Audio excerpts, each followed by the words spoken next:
Horror Planet, where horror memories live. Shock till you drop, where more horror stories are. Screech 3.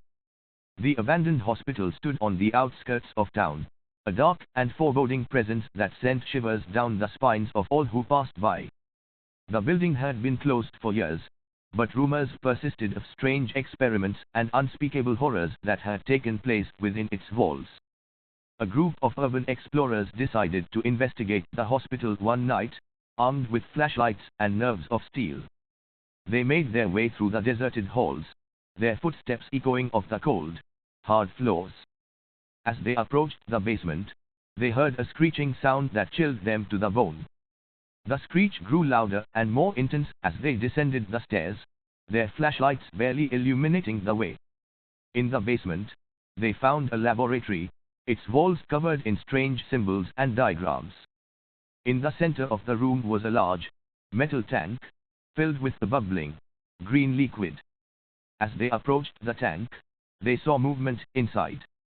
Something was alive in there, something that shouldn't be. Suddenly, the screeching sound filled the room, causing the explorers to cover their ears in pain. The tank began to shake violently, and the green liquid spilled over the sides. A creature emerged from the tank, covered in slime and glowing with an otherworldly light. Its eyes were large and black, and its mouth was opened wide in a constant screech. The explorers tried to run, but the creature was too fast.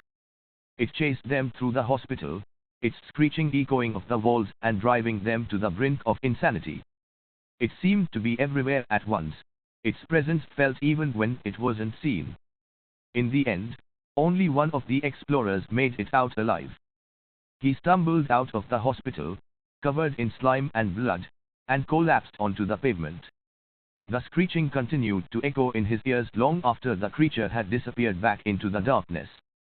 He knew that he would never forget the horror he had witnessed that night, and that the screech would haunt him for the rest of his life.